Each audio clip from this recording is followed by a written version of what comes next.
All right, today we are diving headfirst into a truly mind-bending new idea about the cosmos. It's a theory that suggests pretty much everything we thought we knew about the universe might be wrong. We're not just talking about adding a new piece to the puzzle. We're talking about the idea that the puzzle board itself, space-time, isn't even real in the way we've always imagined. So, take a look at this. This is the universe according to the official story, what's called the Standard Model of Cosmology. It basically says that everything you know and see, every star, every planet, every galaxy, all of it makes up a tiny, tiny 5% of everything. The other 95%, well, that's supposedly made of two things we've never seen: dark matter and dark energy. But, and this is the big one, what if that 95% isn't some mysterious, undiscovered stuff at all? What if it's an illusion? A ghost in the machine that was created because we've been fundamentally misunderstanding reality itself. That is the cosmic detective story we're jumping into today.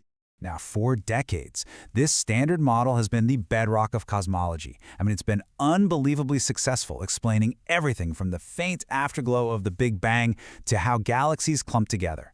But its entire foundation is built on those two mystery ingredients: dark matter and dark energy, that, we've never actually found. And it is not for a lack of trying, believe me. We have spent decades and billions of dollars building these incredibly sensitive detectors deep underground, launching high-tech telescopes into orbit, all hunting for these dark components. And so far, we've got nothing. Zilch. Nada. That is a pretty massive hole in our understanding of, well, everything. And you know what? It gets worse. The story we've been telling ourselves is starting to fall apart at the seams. See, when we measure how fast the universe is expanding, using light from the very beginning, the Big Bang, we get one number. But when we measure it using stars and galaxies that are around today, we get a different number, a faster one. This disagreement is called the Hubble tension, and it's a huge red flag that our model is broken. And that's not the only crack in the foundation. Our model also predicts that all the matter in the universe should be a certain level of clumpy.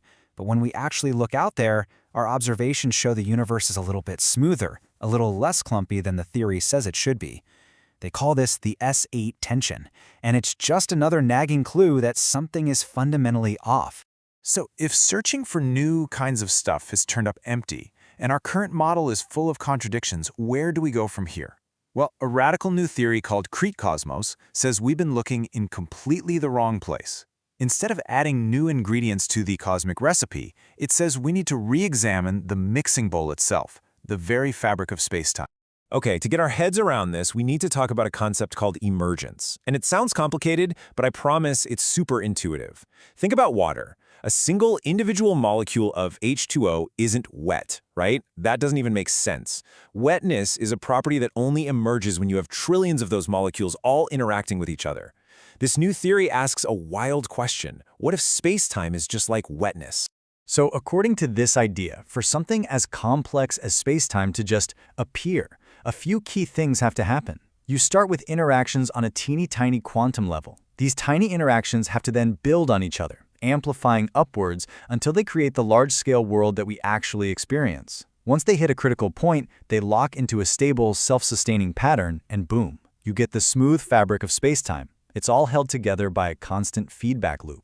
So here it is, the absolute gut punch of this idea.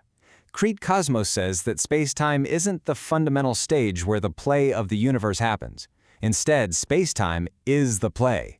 It's a macroscopic effect that emerges from a much deeper reality, a vast, interconnected network of quantum entanglement. Okay, so we've got this wild new idea about where space-time comes from. But what good is it? How does this one massive shift in perspective actually solve the biggest mysteries in the universe without inventing any dark stuff? Let's dive in.